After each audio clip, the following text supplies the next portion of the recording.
Esta exposición, que lleva por título El cuerpo ausente, tantas maneras de despedirse, tantas formas de pervivir, es una exposición sobre un viaje, el viaje que ha hecho el grupo de investigación Mapas de Memoria para relatar la violencia política que se sufrió en este país durante el franquismo. Esta exposición invita a conversaciones en torno a mesas. El espectador se sienta en la mesa, observa un objeto y una historia. De tal manera que en ese escenario en el que se encuentra el espectador según va transitando por la exposición, se le van a ir exponiendo distintas cosas que tienen que ver con la violencia política. En este primer escenario en el que nos encontramos, que lleva por título Papeles para una ejecución, vamos a observar una mesa donde un dirigente fascista se encuentra anotando los nombres de los perseguidos. Estamos, digamos, en una sala de persecución. La persecución de los rostros que vemos en cada una de esas fotografías pequeñas y en cada uno de los nombres que se exponen en este juicio sumarísimo.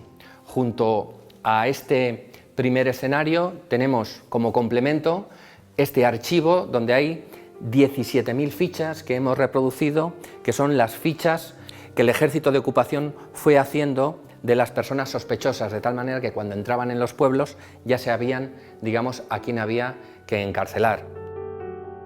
El siguiente escenario en el que nos encontramos es el de pueblo, es cómo quedaron los pueblos una vez se instaura el franquismo. 3 mesas explican esto.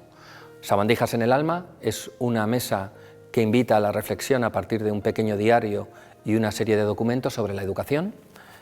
Expulsados de su pueblo indica todo lo que quedó prohibido, como por ejemplo los carnavales, y Me llamaba Libertad explica todos los nombres que fueron tachados y sustituidos por nombres de santos.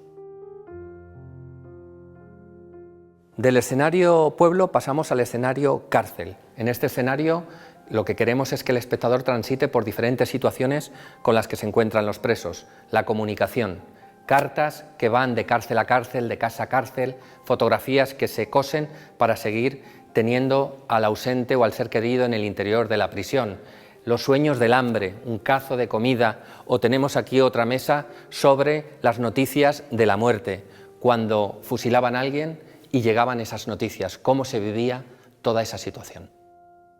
Del escenario cárcel pasamos al escenario resistencia y nos encontramos mesas como estas con decenas de notas enviadas a la cárcel y de la cárcel a las casas para dar cuenta de la situación que se vivía en el interior de la misma. Era una manera de resistir.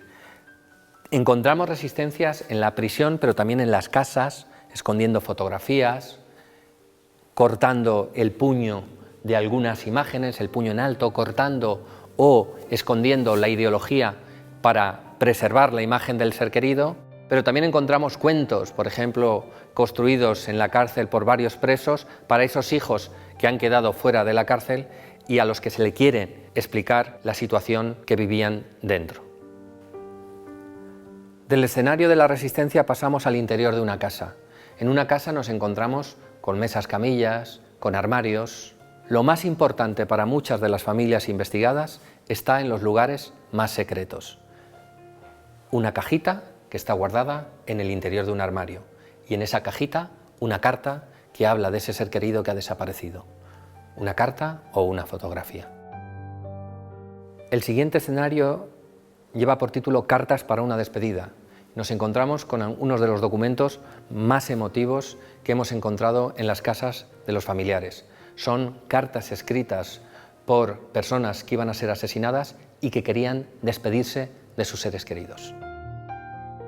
En esta sala nos encontramos con la imagen de los ausentes.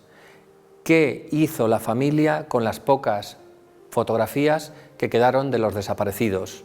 Hacer pequeños cubos con sus rostros o grandes ampliaciones para ampliar su presencia en el interior de sus casas. La exposición termina con el último escenario, un campo de flores, en el que podemos encontrar historias como la de Ramón Rodríguez, un hombre que cuando iba a ser asesinado guardó en su bolsillo una medalla al mismo tiempo que enviaba una carta a la familia en la que le indicaba que si alguna vez exhumaban el cuerpo, él es el de la medalla y que por favor le llevaran flores.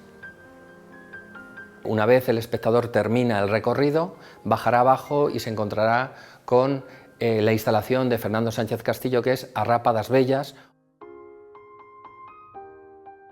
El proyecto se basa en un intercambio.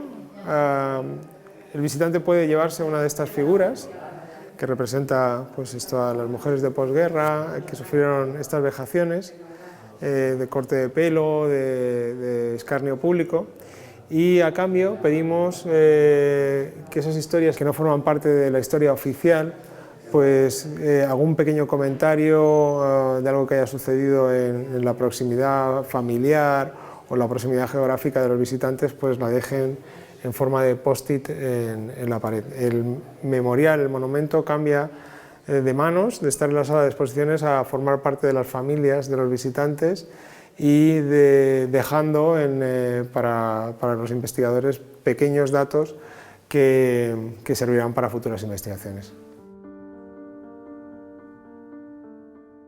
Esta exposición se pregunta por los lugares donde habita la memoria, lugares como pequeñas historias o pequeños objetos que se han guardado durante mucho tiempo, arrugados, cosidos, recortados, que pueden parecer insignificantes, pero que son sin duda los espacios más elocuentes para pensar el pasado de nuestro país.